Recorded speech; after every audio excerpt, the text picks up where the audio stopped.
तो मैं आपका दोस्त दीपक और आज क्लास 9th मैथ्स चल रही है। मैथ्स की सीरीज़ चल रही है। चैप्टर नंबर 6 है और 6.2 एक्सरसाइज चल रही है। 6.1 की मैंने सारी वीडियो डाल दी है, तो आप देख लेना और प्लीज़ मेरे चैनल को सब्सक्राइब कर देना और लाइक कर देना, ठीक है। तो अब स्टार्ट करते हैं।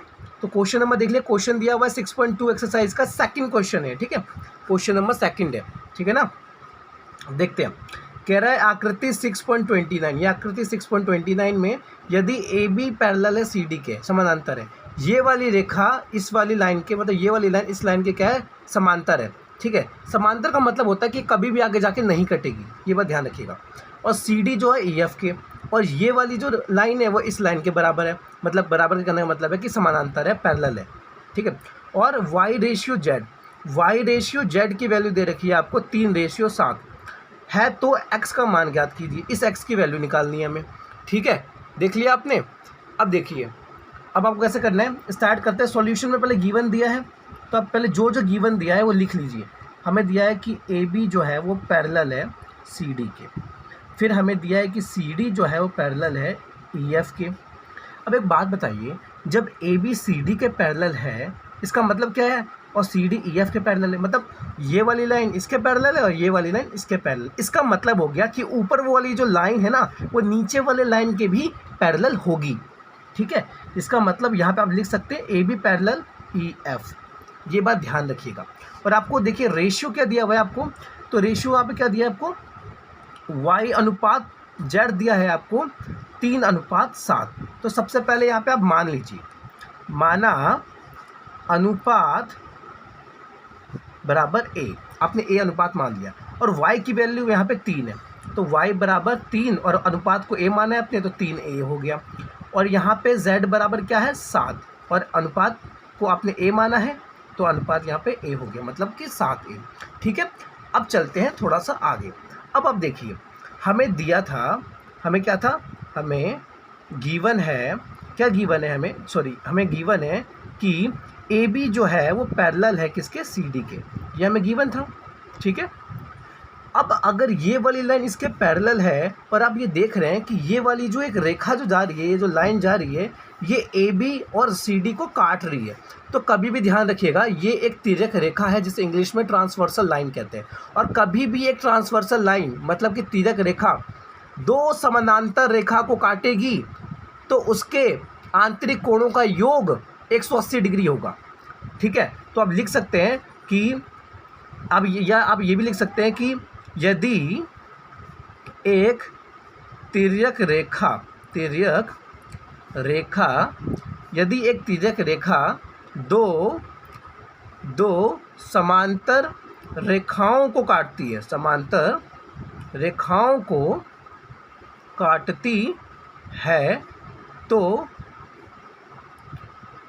तो इसके एक ही और क्या, तो इसके आंतरिक कोणों का योग, इसके आंतरिक मतलब अंदर के ये दो कोण, आंतरिक कोणों का योग बराबर 180 डिग्री होगा, ठीक है। इसका मतलब x प्लस वाई, आंतरिक दो ही कोण है इसके, एक ये और एक ये और एक ये, एक ये और एक ये, ठीक है। एक x और एक y, 180 डिग्री, ठीक है ना, 180 डिग्री।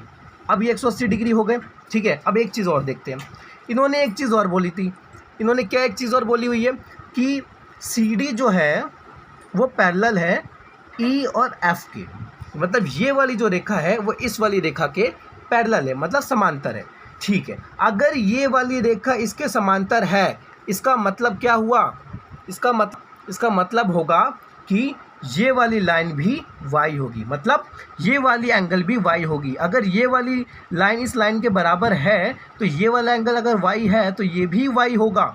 अब क्यों y होगा, क्योंकि ये दोनों एक दूसरे के बराबर हैं, ये वाली लाइन इस लाइन के बराबर है, और अगर ये बराबर होगा तो यह एक क्या होगा, संगत कोण, ये क्या होगा, एक संगत कोण होगा, ठीक है। अगर ये वाली लाइन इस लाइन के बराबर है तो ये एक संगत कोण होगा।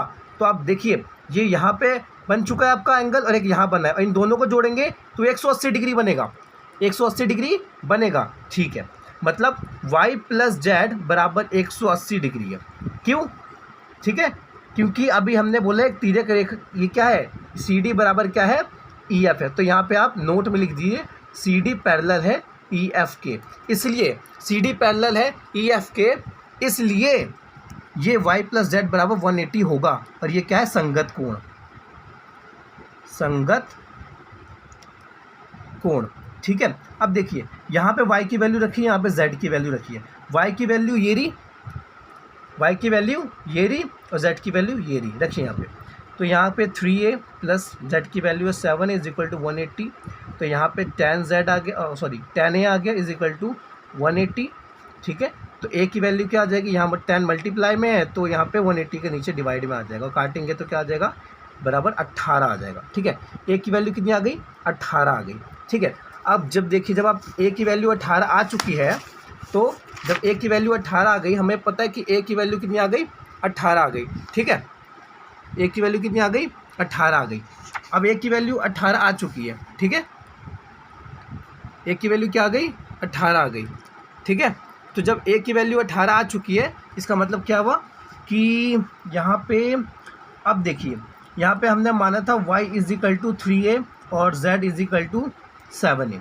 तो यहाँ पे y की वैल्यू निकालिए, 3 into a it's equal to, a कितनी आई है? 18, तो 18 डालिए यहाँ पे, यह आ गया 54। और यहाँ पे 7a है, मतलब 7 इंटू a की वैल्यू कितनी? 18, 18 सत्ते 126। ठीक है, तो z की वैल्यू कितनी आ गई? 126 आ गई। ठीक है, और y की वैल्यू कितनी आ गई? 54 आ गई। लेकिन हमें तो भैया x चाहिए था, हमें तो x चाहिए, x तो हमारे पास है नहीं। लेकिन हमने अभी एक चीज़ लिखा था x प्लस वाई बराबर 180 डिग्री, ये लिखा था। तो x की जगह पे क्या रखना है आपको?